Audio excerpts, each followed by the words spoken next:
This morning I was reading in the editorial section, the LA Times, the Dalai Lama had written a short opinion article about looking for a secular common ethics that could be used by everyone. He talked about the interconnectedness of the world and how we can't really separate ourselves from one country or nation from another.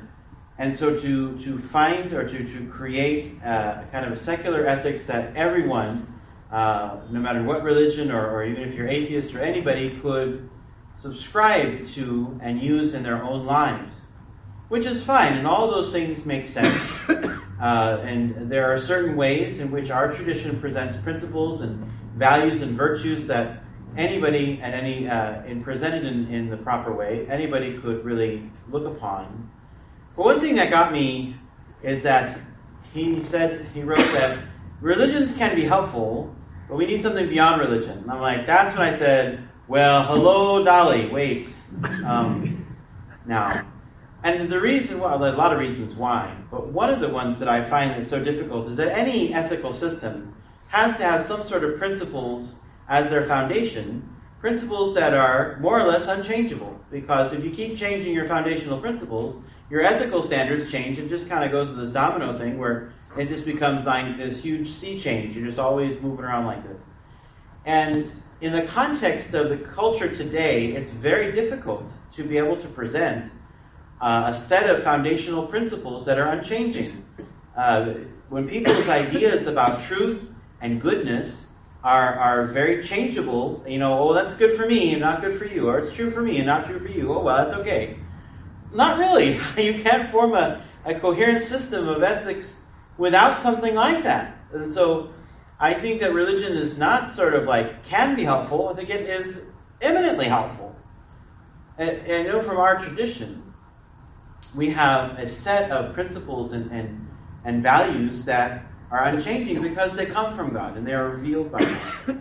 And in our readings today, our readings beautifully speak of some of these. The first reading there is from the beginning of the book of Wisdom. Such a wonderful, wonderful book.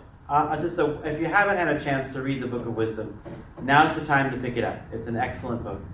But in this one, as it begins, the author is speaking of this kindly spirit wisdom who goes out and seeks those who believe in God and who look for that wisdom in their lives. And then that wisdom forms and strengthens them. And that no deceit can be in it because God searches the minds, the hearts, and hears the word off of every tongue that comes from humanity. The sense that this wisdom, this guiding and kindly spirit, wants to be integrated into all of our lives is present. But it hinges upon this belief in God. Because this spirit, this kindly spirit wisdom is an emanation from God. So without that belief, it's difficult to allow that wisdom to be integrated into our lives.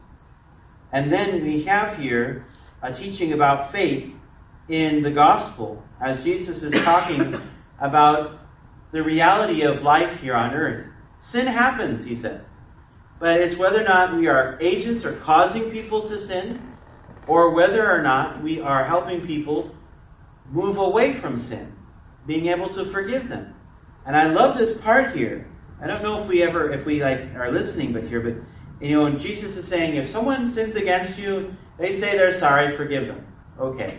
But if they do that 7 times and they come back 7 times in the same day and they say, I'm sorry, he says, forgive them. Right?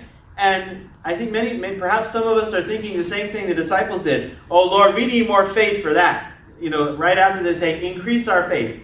Basically telling Jesus, we can't do that with what we have. You have to give us more faith. Like going to Costco and say, I need 5 pounds of faith, please.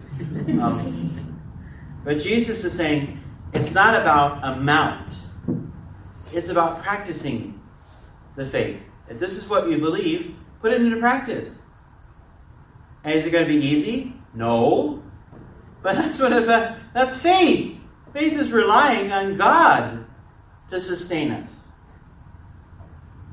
And if we look at today, especially being a celebration of St. Francis Xavier Cabrini, Mother Cabrini had to rely on God. They sent her from Italy, go to this new country, United States of America, and help the Italian immigrants there.